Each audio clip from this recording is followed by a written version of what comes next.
কোরবানির মাংস গরিব আত্মীয়দের মাঝে বন্টন করা কেউ কেউ আবশ্যক মনে করে, এটা কি গুনাহের কাতারে পড়বে কিনা? খুবই দরকারি একটা প্রশ্ন। এবং কোরবানির সামনে আমাদের কোরবানির গোশত, এটাকে আল্লাহ রাব্বুল আলামিন 3 ভাগে ভাগ করার জন্য আমাদেরকে উপদেশ দিয়েছেন। ফাআত'আমাল কানিআ ফাকুলু মিনহা, তোমরা কোরবানির গোশত নিজেরা খাও। ওয়া আত'আমু আল কানিআ ওয়াল মুতাররা ওয়া আত'আমুল বাঈসাল ফাকির আছে, যারা তোমাদের আত্মীয় স্বজন আছে, প্রতিবেশী আছে, তাদেরকে খাওয়াও। আবার যারা অভাবী, নিডি, গরিব মানুষ, তাদেরকে দাও।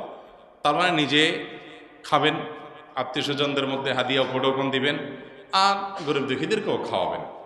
কিন্তু এই বন্টনটা এটা কোনো ফরজ বা ওয়াজিব না। এভাবে 3 ভাগে করতে পারলে ভালো, উত্তম। কিন্তু এটা যদি কেউ না করে তাতে কোনো গুনাহ হবে না।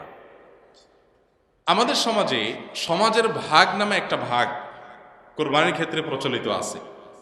অনেক এলাকাতে এলাকার কিছু মোড়ল মাতবররা তারা সকল কোরবানির পশু থেকে একটা অংশ, যে 1/3 করে তুলে নিয়ে আসেন, অথবা 1/3 পুরোপুরি না হোক বাধ্যতামূলক একটা অংশ তারা নিয়ে আসেন, এনে তারা তাদের মতো করে পুরো এলাকাতে বন্টন করেন। অনেক এলাকাতে যে কোরবানি দিয়েছে তাকেও দেয়, যে দেয় নাই তাকেও দেয়।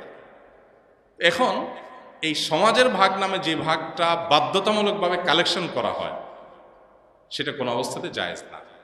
যদি বাধ্যতামূলকভাবে করা হয়, যদি জোরপূর্বক করা হয়। এখন আমার কোরবানির গোশত আমার কাছে নির্দিষ্ট কিছু গরিব আছে জানাশোনা, আমি তাদেরকে একটু দেব, কোনো গরিবকে একটু বাড়ায় দিব, কাউকে একটু কমায় দিব। আমার হয়তো আরো দূরে কোনো আত্মীয় আছে, তাকে আমি একটু পাঠাবো। এখন আপনি এসে সমাজের ভাগ নিয়ে আপনার মতো আপনি বন্টন করতেছেন। আপনি আমার থেকে নিয়ে আপনার মন মতো এভাবে বন্টন করবেন এবং সেটার জন্য সামাজিকভাবে এক ধরনের বাইন্ডিংস তৈরি করে দিবেন। এটা হলো জোরপূর্বক চাঁদাবাজির মতো। আমাকে আল্লাহ রাব্বুল আলামিন আমার সম্পদ দান করতে বলছেন, আমি সম্পদ দান করব, দান করলে আমি সওয়াব পাবো। আল্লাহ আমাকে উৎসাহিত করেছেন। এখন সমাজ থেকে যদি আমার কাছ থেকে বাধ্যতামূলক দানের টাকা নিয়ে যাওয়া হয়, নিয়ে তাদের মতো তারা গরিব মানুষকে দেওয়া হয়, ব্যাপারটা কেমন হবে? তো কোরবানির গোশতের ক্ষেত্রে অনেকটা এই পর্যায়ের অনেক এলাকাতে হয়। আমাকে অনেক ভাই বলেছেন এবং বিভিন্ন এলাকার ব্যাপারে আমরা খোঁজখবর নিয়েছি যে এরকম কিছু মানুষ তাদের মোড়লগিরি মাতবরি করার জন্য এটা একটা উপায় বাইর করছে। যে পরের ধানে পোদ্দারি একটা কথা আছে না, পরের ধনে পোদ্দারি।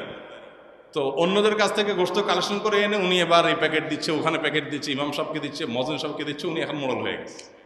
এই পরের ধনে পোদ্দারিগিরি করতে গিয়ে দেখা যায় যে আমি আমার কোরবানি গোশত খুশি মনে আপনাকে দিব না, কিন্তু আপনি জোর করে নিয়ে যাচ্ছেন। সিস্টেম দিতে হবে, উপায় নেই। জোর করা বলতে কি টানাটানি করা লাগে না, সিস্টেমটাই এমন করা হয়েছে যেটা না দিয়ে কোনো উপায় নেই। এরকম করা জায়েজ নেই। লা ইয়াহিল্লু মালু ইমরিইন মুসলিমিন ইল্লা বিতিবি নাফসি, হাদিসে আসছে কোনো মুসলমানের সম্পদ তার মনের সন্তোষ ছাড়া জায়েজ নেই। এক্ষেত্রে সমাজের ভাগ দিতে গিয়ে যদি কারোর মনের ভিতরে উসফুস থাকে, কেউ হয়তো নিজে একটু বেশি করে রেখে খাবে, তো সে রাইট তো আছে, শরীর তো তাকে বাধ্য করে না, কিন্তু আপনি তো তার কাছ থেকে জোর করে উঠে নিয়ে আসছেন।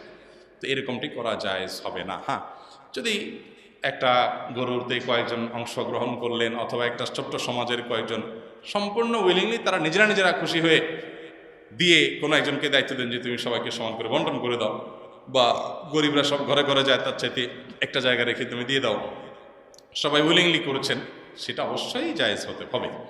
কিন্তু যেটা বললাম, গ্রামে যেটা হয় বা বিভিন্ন এলাকায় যেটা হয়, যে সমাজের নেতারা একসাথে বাইর হয় কয়েকজন মিলে গোশত কালেকশন করার জন্য, দিবানা মানে না দিলে তো সমাজে টিকতে পারবে না, তখন নিরুপায় হয়ে মানুষ দেয়।